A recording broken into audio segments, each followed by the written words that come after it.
Hello, and welcome to a very, very unique, exciting, special, and extraordinary episode of Michael and Mom Talk Cancer. I am your official host, Michael Kramer, and This is Ashlee, his mom. I think Michael had the dictionary out of the thesaurus and he was like looking up really cool adjectives before that intro. So I was. I'll confess I was. Yeah. Fine. I like that. I'm glad you're looking at books, honey. Anyway, this is a special episode and we are excited. We just wanted to do a little real quick footnote is that this was done over Zoom, this interview.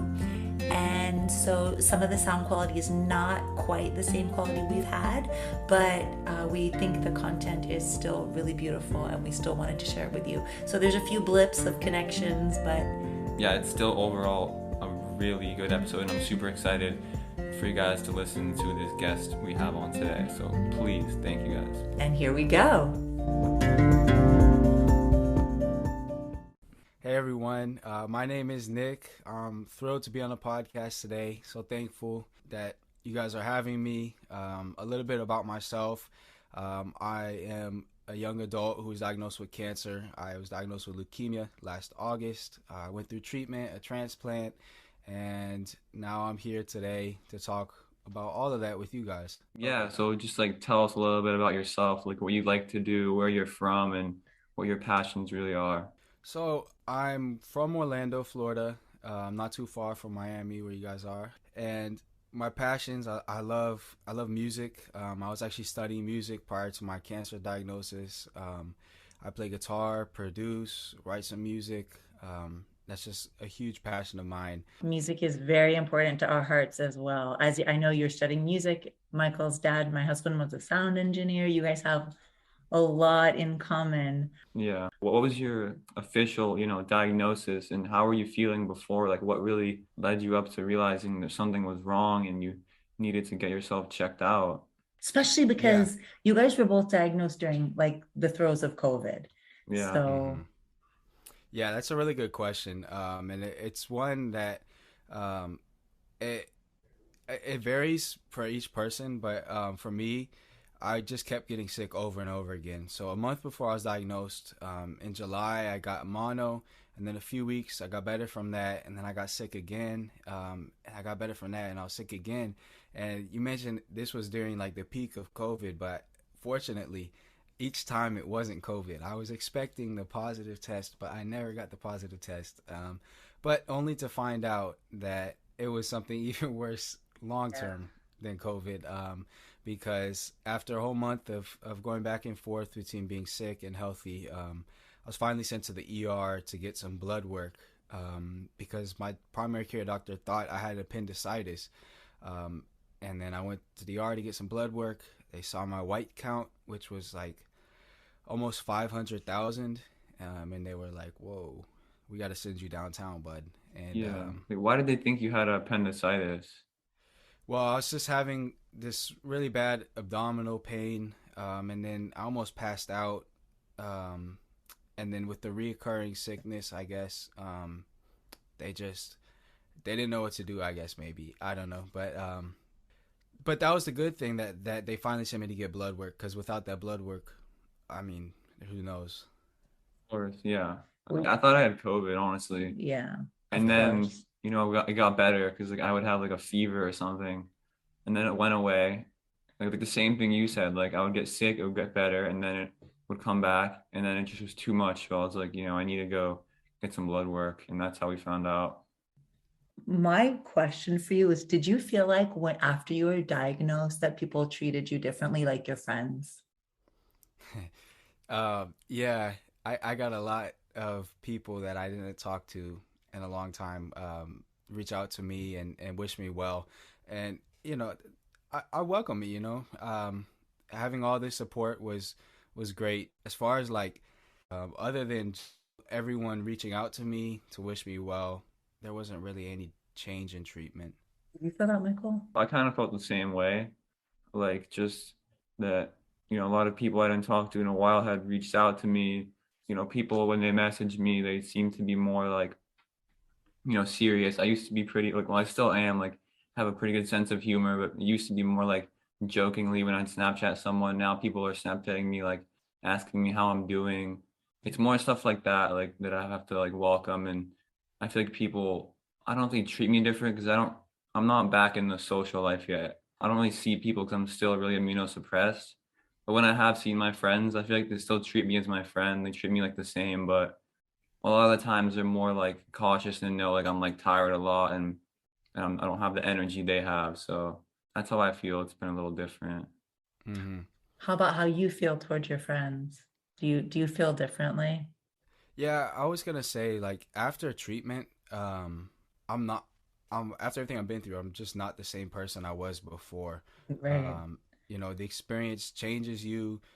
You change through the experience, and you come out maybe resembling yourself before, but completely changed mentally, physically, emotionally, and so it was a hard adjustment to get back into being social and interacting with people because I just felt a little bit of an outcast, if that makes sense. Like they can understand what I've been through. They can understand how extraordinarily blessed I am to just be here. And so a little bit about what you guys were talking about last episode with how each day is just kind of a blessing and like we got to be happy each day. I'm like that. And I want to say probably 60-70% of college students are not like that. They Yeah, of always have something to course. complain about. So I'm struggling a little bit to fit in socially, but it's just been weird. Like it's hard to find the right words to describe how it's like for me personally fitting in. I see that. I can see that with Michael too, even though he's not finished with treatment. Yeah. I wonder what it's going to be like because I'm still just in the hospital. I haven't really seen a lot of people or gone anywhere. And I don't know what it's going to be like, but But I can tell you this. I know a few times like his sister has complained about things and he's like, oh my goodness, how can she complain yeah. about that? Does she know what I've been going through? And like, it's good. But then there is the side that, okay, but she's a 17-year-old and, it's like good that you guys are so changed. Yeah. And it's so important the lessons that you've learned that I've learned at my age. But then I feel like sometimes like everyone has to learn the lessons at their own pace too. You Hmm. guys, you got like a kick in the butt and your lessons got like Yeah, sped up. Yeah. We were absolutely. forced to learn those lessons. Yeah. Yeah. Yeah. How is your social life now? Like, do you have new friends? Are you kind of like back with your close friends? Are they still like your people? Have you made new friends or because I know, like we said, Michael's not there yet. How is that for you? Because it's important at your age. Social is Yeah. like big.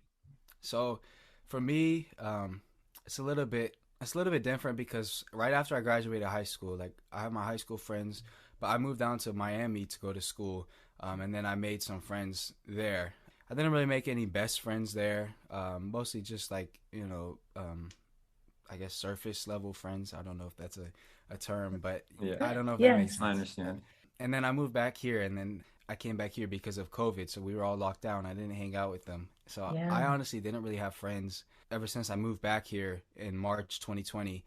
And then I was diagnosed. So I only had like digital friends. Like I would keep up with my friends from Miami, or I would text my friends from here now that I'm back. But I have hung out with some of my old friends here a few times, and we actually a few of my old friends who are actually my really good friends. I say old friends, but I mean like longer standing friends. We took a road trip up to the Smoky Mountains, and that was awesome because I got to hang out with them, and it's been a long time, and I felt somewhat normal, and that was awesome. But now that I'm back at UCF, I'm trying to meet more people, but at meeting people at a university as big as UCF, 70,000 people, it seems easy, but it's actually Hard. it's actually hard. Yeah.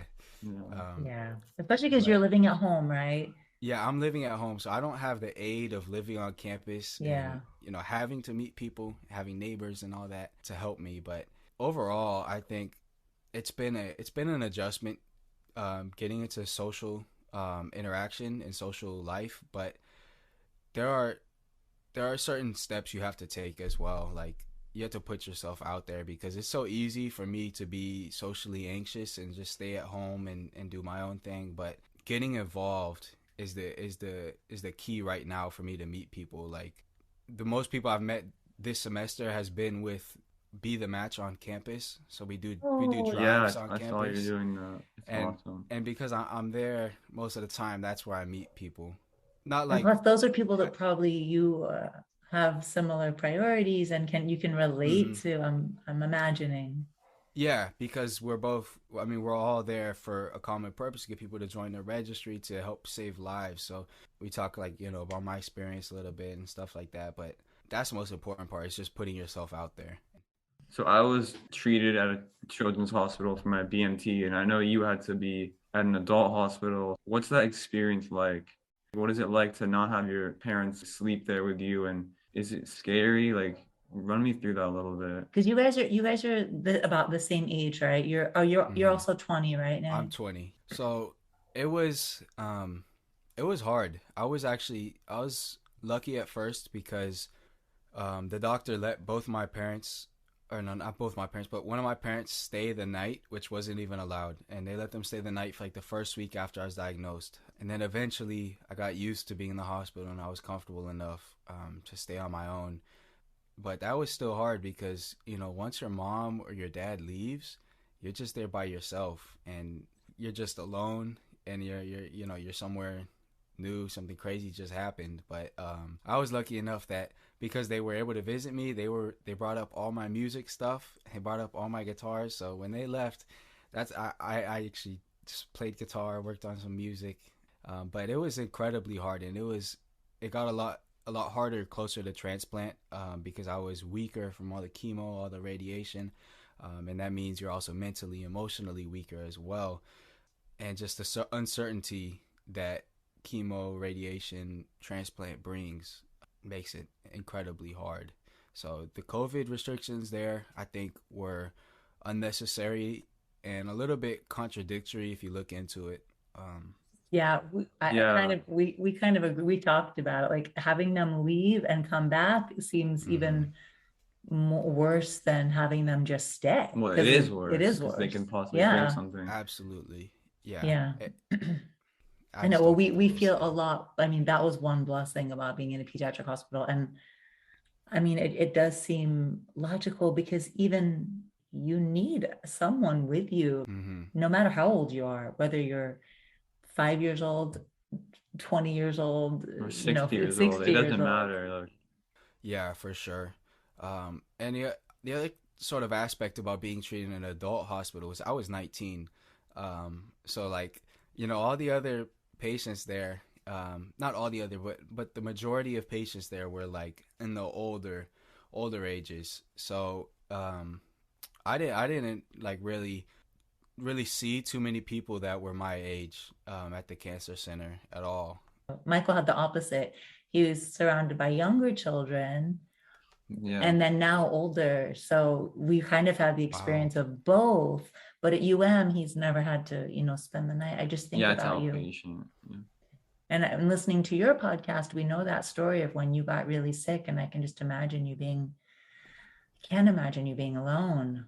I Mm-hmm. can't. Yeah, that night was hard as well, because I had a brand new night nurse that I never knew, and my dad had to leave. I was super sick, and I got so sick that night. They told me I was not allowed to get out of my bed, um, and so I was just like, wow, it's crazy how different this is to like just a week ago, and how fast all the things happen, how fast all the pieces move. Yeah, so like what We kept we you felt that too with Michael. yeah, but what kept you going? Because that was, during your transplant, right? Like what really Yeah. like pushed you to get through all of this, even being alone and not knowing really Because what was you happening. couldn't play guitar at this point. I just know. No, So around that time, like, I had already lost the feeling in my fingers, like about a month ago. So like in the hospital, how I passed the time was doing a puzzle with my mom and dad, or watching a movie with them. So like I really didn't have any activities that I did by myself. But really, what pushed me to get through it was I want to say nothing at all because you're sick. You know, I'm just laying here like waiting for myself to get better. I can't eat. I can't drink. I'm just kind of helpless, just sleeping. And me personally, there wasn't really anything in the forefront of my mind that I can remember. Like I listened to you guys said that you had a poster on the wall that was like a really inspirational quote that you guys liked. I didn't really have anything like that I just kind of kept in my mind. But like in speaking now, I do kind of think that just in love in general pushed me through it because there was a moment where I was getting really serious. The condition was getting pretty serious, and they wanted to put me in the ICU. But ultimately, they decided not to because when the nurse saw my room, who was gonna put me in the ICU, she was just like in awe of like how decorated it was. So I think just that environment of love is what propelled me through. Yeah. Literally, that kind of, we were just having this conversation with Michael's bone marrow transplant doctor on How Tuesday. important the environment around you is. Yeah, for Yeah. healing and also and touch and how important that is and how sometimes like what you're saying about it being contradictory, like we understand with COVID, but needing your mom's touch or whoever it is, and like the Mm-hmm. environment is huge in healing. And we felt like, same, like decorating the room was really important, making the environment warm, and I was lucky to be there. But I was gonna ask that question too. Like you started to bring it up. Did you get like we got so close to the nurses? Did you get close to your like your healthcare, family? I wouldn't say I got close with them, but I did have like a relationship with a few nurses. Like my favorite night nurse, like he was my favorite because he kept it real. A lot of the nurses there were like warm and comforting, like but this nurse, this guy, he just told me how it was gonna be, told me what to expect, what I need to do if I don't want this to happen, and he would just keep it real with me. So that was a nurse that I really liked, and if he was ever on the floor, I always requested him. But honestly, because I had my mom and my dad there, like I would mostly just speak with them and like just spend time with them rather than getting to know my nurses and all that.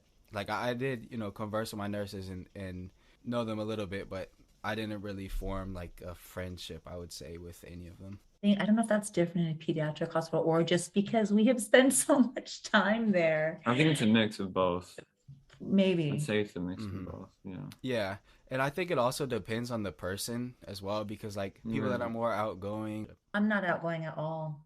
It's a joke. Very outgoing. I like to talk to a lot of Oh, people. yes. So I have a question that I want to ask because sometimes I've thought about this and it's kind of personal, but if you had like a magic wand and you could erase all of this, like would you just go back to this never happening to you, no cancer, just normal life, never had to go through any of this? Would you take it away? I wouldn't, and I'll tell you why.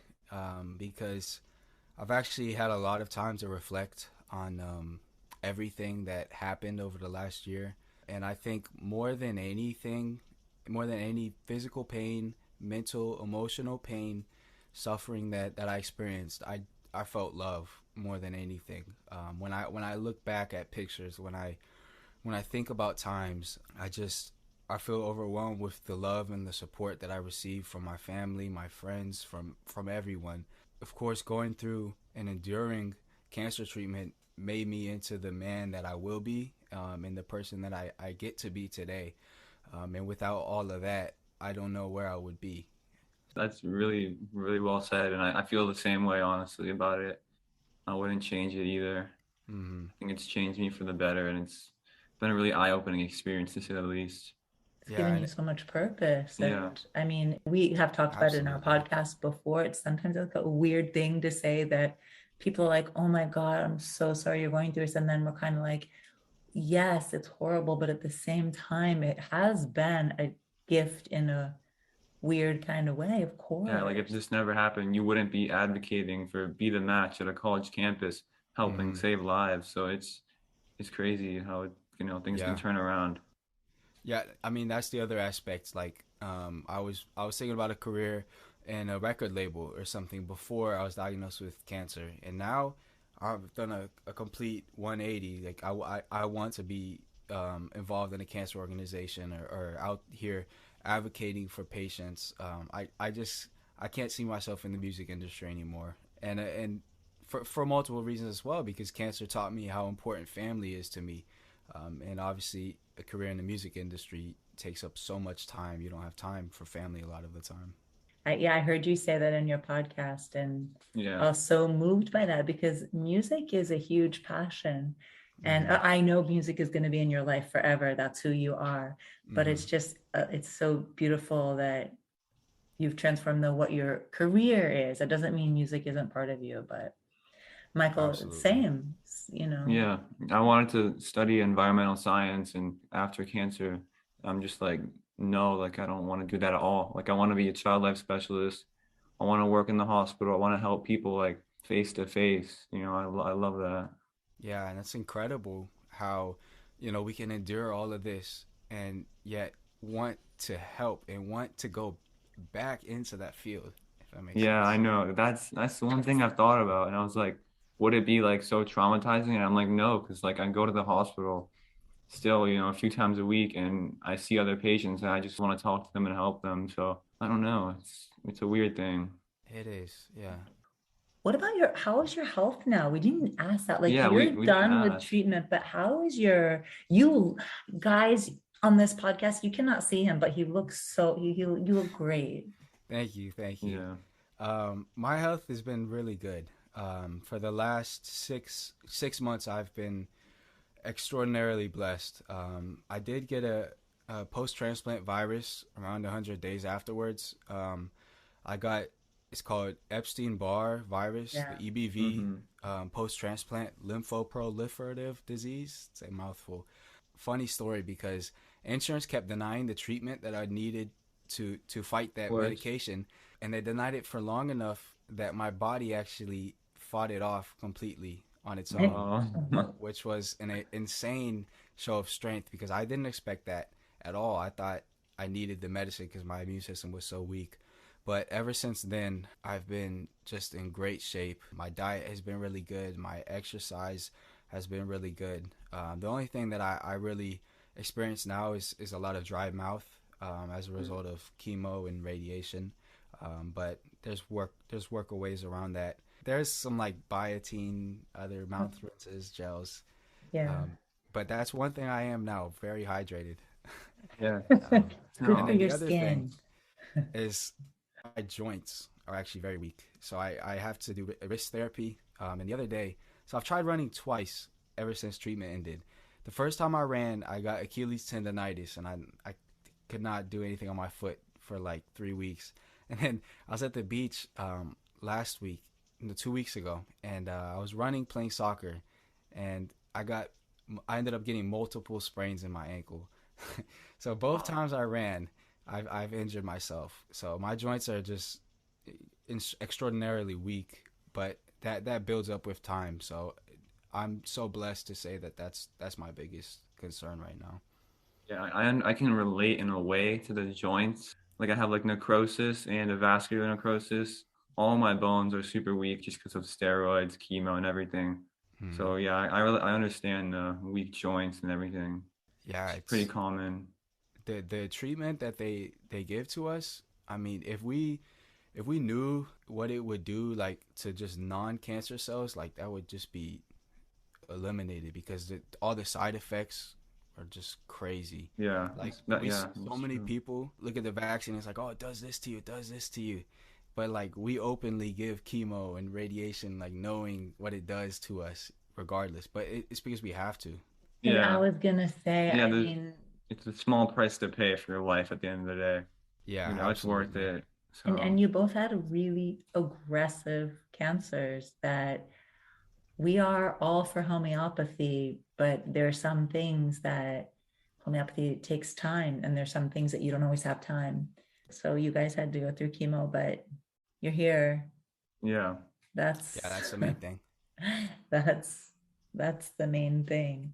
So what is your like secret weapon? Your strength, like your I don't know how to say this, just like I think that that's hard.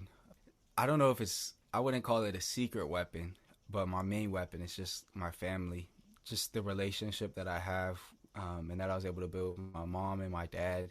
I never thought I would end up being this close and this disclosing of everything I feel to my parents. So I would say that if I had to choose a secret weapon, it would be the relationship and the love that me and my family have. Not Michael's oncologist, but another oncologist that we're very close to. We were talking to her in the hospital today, and she was telling us a story about a younger girl, 16, she's now 21, and that she went through cancer treatment and a lot of complications basically on her own without her family. So I want to know what her secret weapon was, because I feel like Yeah, that's support has insane. been huge Mm-hmm. for, I think, for Michael. I'm not going to say that's a secret weapon. I think for me, that was what held me up, was how much love and support we got from everywhere. Yeah. Michael, what's yours? Do you Well, know? it's probably the lady sitting next to me right now. My mother. It's I looked, definitely I looked in the chair over there and I'm like, there's no one there. it's definitely my mom, my brother, my sister, just the people that are in my life every day. Of course, like my family, like you said, but you know, mainly my mom, I'm not gonna lie, because she's there with me through everything. The one who takes me in treatments, takes me to the hospital, has spent the nights in the hospital with me, and knows exactly what I'm going through, like literally everything. So that's what's Yeah. pushed me through and is pushing me through today. Now I'm gonna cry, everyone. We're gonna put this on pause while I cry. Wait, can Yeah. I ask? This isn't as an emotional question, but Michael and I were talking about this. I feel from you how important family is. Do you worry? And I don't know your situation. I don't know on this podcast how detailed we can get. So sometimes with chemotherapy, you can become sterile or whatever. But if you can have kids, would you worry about passing this on? Actually, yeah, that's something over the last couple months that I have. It has been in the forefront of my mind. Like there's science behind it that says my specific case of leukemia can't be passed on through my kids. But I mean, there's always that worry and that little human instinct that tells me it's whatever can go wrong will go wrong. Like I Yeah. just yeah. At the end of the day, whatever God's will is for it to happen, it will happen. But that is absolutely a worry of mine. I think if that does happen, the main thing will be that I was able to have a kid, and I'm able to be there for my kid. If that happens, then I'll take it. I'll take it from there. But I have to also step back and remember I'm only 20 years old. I'm single, Yeah. um, Yes. and I'm not really looking to have kids right now at this moment. No, of Uh, course. But I can yeah, tell your family. I mean, we had to talk about it with Michael just Yeah. because yeah. of, When I was first diagnosed, of course. Yeah. It's a huge part because that really affects your quality of life, your goals, and your future. we can tell you're a family guy. You have, so you're like Michael, you have an anonymous donor, a Hmm. non-related donor. Do you feel like part of you is different? Like, you know what I mean? We were talking about, oh, we weren't recording at that time. We were talking about how Michael and Nick have different hair than they had before. Yeah. Do you feel like, wow, that's not something, I don't know. Do you feel like there's something different? Like that's the part I can never, I'm with Michael, but I'm not in his body. So do you feel like there's like different things about you with different DNA?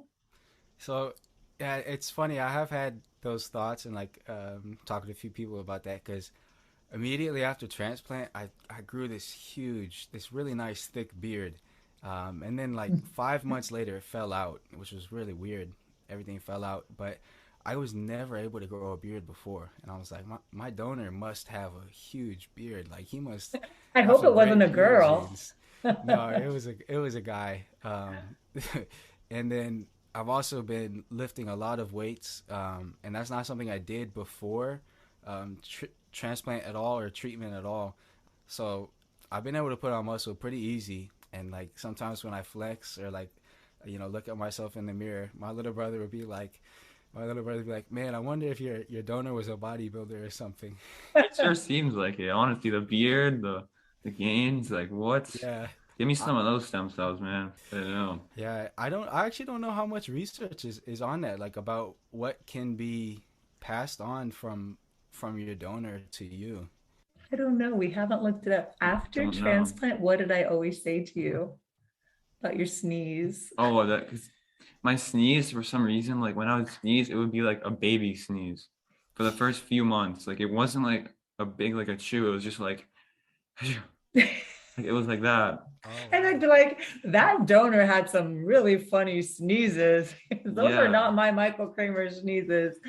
So that was But weird. But that was the only thing I really noticed. Wow. Just hair. the hair. And it's hard Okay. to know because he's still undergoing Yeah. treatment, so his body's not back Yeah, I'm not as like at a point where I can like Mm. work out because I was working out, but then all these complications came up, and now it's like I can't really do much weight, especially with the new port. he can just pick up his kitty cat. Yeah. Yeah, Well, yeah, let me know if you do notice anything a little bit different when you are able to. We should do a research project on you too. yeah. We We should should start like keeping a journal on keeping things, tabs. keeping tabs on what's different from Yeah, from after since you had your transplant. So how often do you even go to the hospital or doctor now? You just go to the clinic, I imagine. I go once a month, but I have Wow. my yeah I have my 1 year bone marrow transplant biopsy next month, and then we'll go over the results, and then after that, I think that might change. I don't know where we're gonna be after that, but of course we're gonna make sure it's clean first, Gonna be and clean. of course. Yeah, I think it will because I feel so healthy. Nothing Yeah. suggests otherwise. So right now, just once a month. So you had yeah, no GVHD at all. I've been super blessed. Yeah. yeah. That's a And miracle, especially in the adult yeah, like transplant world. It's it great. That's great. with GVHD, I just kind of tell myself like I gotta appreciate it now. Like it's a matter of time. Because I mean, you look at the numbers, you look at the stats. There's not much else that suggests that you can really go your whole life like without GVHD. Like the numbers are You staggering you think as a you're gonna transplant. you think you're gonna get GVHD at one point? I think don't quote me on this, but I think it's like 70% of transplant patients get GVHD. I think it goes down after the first year. Yeah. It's That's something what It like I could that. be does, wrong. yeah, yeah. Yeah. I've heard that it does go down after the first year.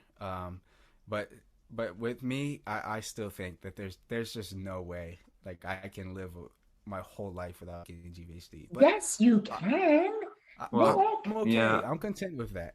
yeah, yes, yeah. Come on. you And You have to can. be if content with if it. you do get it, just know I'm going through it now, and I'm here. So it's Yeah, difficult, but yeah, it's and treatable. it's You guys have a lot of acronyms in your life. Michael Mhm. has far too many. I yeah, have to keep up, and it's been a challenge. I yeah, was getting down like the LOL and the OMG, and then I had to add all these other ones. yeah. And these other ones are longer words that actually need to be abbreviated. That's very true. Yes. Yeah. I just love that you two are bonded at this age.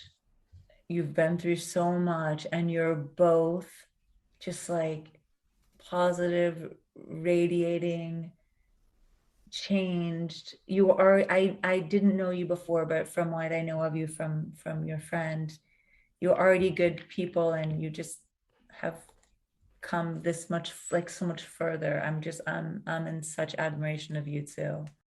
Oh my gosh, Nick, thank you. Yeah. You're amazing. Thank you for Thank being you. with Thank you. us, taking your time, your energy. You are an inspiration. You have inspired us. And I know this Thank podcast you. is going to inspire more people. Yes, and if you guys didn't know, he also has a podcast as well called a Luke into Leukemia, which is also on Spotify. And I'm sure you guys would love it. It's great. Check it out if you can. Yeah, thank you guys so much for having me. I just love to speak with you guys about my journey and just speak with you guys in general because it's just so easy to talk with you guys. And yeah, I have a podcast as well titled A Luke into Leukemia, spelled Luke like the beginning of leukemia, just as a joke. But if you guys are interested, check that out. But if not, I'm so glad I was able to be on here to share and just have a great moment. It Yeah. was so easy to talk to you as well after all this time. We feel like we Mm. know you so well. Thank Thank you. you for real. Yeah, thank you. All right, and this is us saying goodbye. Yes. Goodbye from your host, Michael. And Ashlee, and we'll be back with you next week. Hmm.